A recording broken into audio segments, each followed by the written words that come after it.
দুষ্টু ছেলেরা তো, ছেলে মেয়ে, ওরা আমাকে ফাঁকি দিয়েছে মাকে। সবাই আমরা একসাথে জোরে একটা করতালি দিই এবং সম্মান জানাই আমাদের সবার প্রিয় দিলারাজ মাকে। এবং আমরা যদি চাই তাহলে আমরা দাঁড়িয়েও সম্মান প্রদর্শন করতে পারি তার এই অসাধারণ মুহূর্তের জন্য।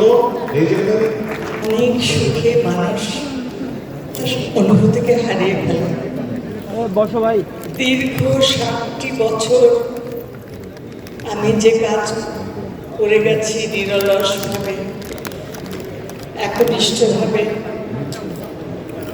কখনো সে কাজে ফাঁকি দিতে চাইনি।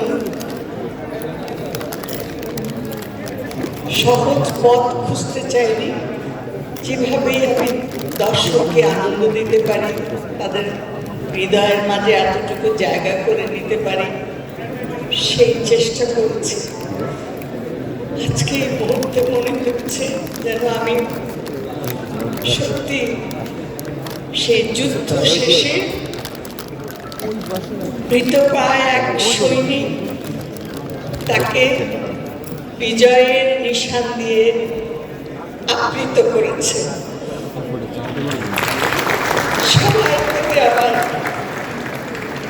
অনেক কৃতজ্ঞতা, অনেক ভালোবাসা। আপনাদের ভালোবাসার জন্য আজকে আমি দিলারাজ জামান হতে পেরেছি। আজকে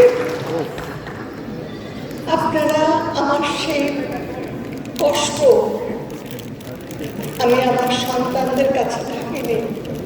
সুদূর আমেরিকা থেকে আমি চলে এসেছি খালি আপনাদের ভালোবাসার জন্য। বিশ্বাস করুন, আমি এই দেশকে ভালোবাসি, এই মাটিকে ভালোবাসি। আপনারা সবাই আমার আপন, অনেক কাছে। আমার শরীর এখন চলে না, 84 বছর বয়স, তবুও কাজ করি আপনাদের ভালো লাগার জন্য।